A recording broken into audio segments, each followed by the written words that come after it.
سوف يصل، أم هل تصل هذه الجرائم إلى مسمع العالم وإلى مسمع الإخوة العرب والمسلمين في مشارق الأرض ومغاربها؟ والله لا أدري إذا كانت تصلهم أم لا، ولكن مهمتنا أن نوصلها إن شاء الله.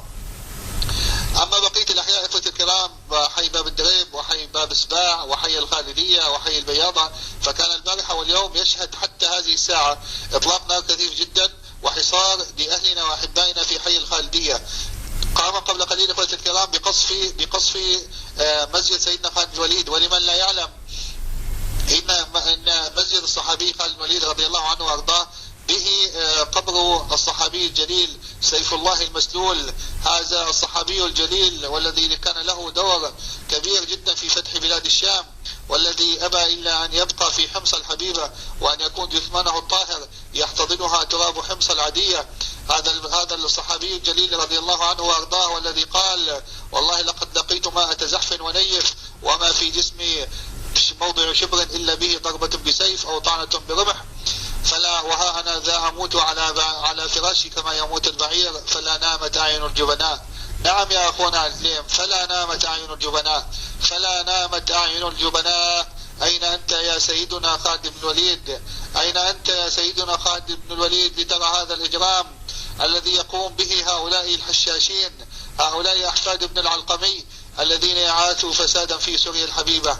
أين أنت يا سيدنا خالد بن الوليد لترى ما يقوم به هذا النظام المجرم؟ أين أنت لترى أحفادك يا سيدنا خالد بن الوليد؟ أين أنت لترى أحفادك وهم يسطرون أروع ملاحم البطولة في حمصة وفي حماة وفي درعا وفي دمشق وفي اللاذقية وفي حلب وفي دير الزور؟ أين أنتم يا أحفاد الصحابة؟ أحبائنا الكرام، هذا النظام المجرم حول كل الأحياء في حمص إلى سجون حقيقية يقوم بها بحرب إبادة ضد هذا الشعب الأعزل.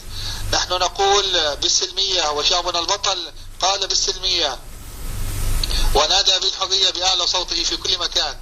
أما لأهلنا في حي باب عمر فكان لهم قصة أخرى مع هذا النظام المجرم. هذا الحي البطل، هذا الحي الصامد، كان كحال بقية الأحياء في حمص الحبيبة، يعني تعرض إلى عدة محاولات للاقتحام وقطعت أوصاله تقطيعا بالحواجز العسكرية وبالدبابات، وأهله يعني عانوا ألمرين من ظلم هذا النظام المجرم.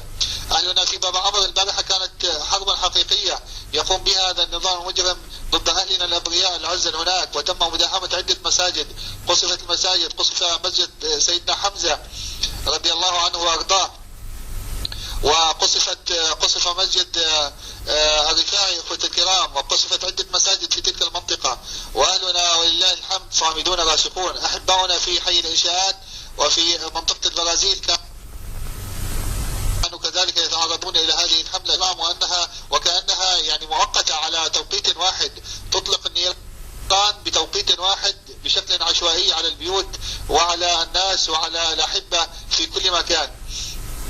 زاد هذا الإجرام إخوة الكرام، هذا القصف الذي حاول هذا النظام المجرم أن يطال به مسجد سيدنا خالد بن الوليد، وقد تم قصف مسجد المريجة إخوة الكرام. في هذا الرابط الذي ظهر أخونا الصارم، انظروا ادخلوا إلى هذا الرابط وانظروا بارك الله بكم كيف تم قصف المسجد في صلاة المغرب والإخوة المصلين هناك. نعم أخونا الصارم، هذا الفيلم مهم جدا لكي نوصله إلى كل وسائل الإعلام، وليرى العالم ولترى الدنيا وليرى كل من يشهد بأن لا إله إلا الله وأن محمد رسول الله، وليرى كل من به ذرة من إنسانية أو ضمير إلى هذا الذي يجري هناك في أرضنا الحبيبة سوريا. أين أنتم يا إخواننا يا من تشهدون بأن لا إله إلا الله وأن محمد رسول الله، وهذه مساجد وبيوت الله عز وجل تنتهك حرماتها وتدك بالمدافع والرشاشات ويقتل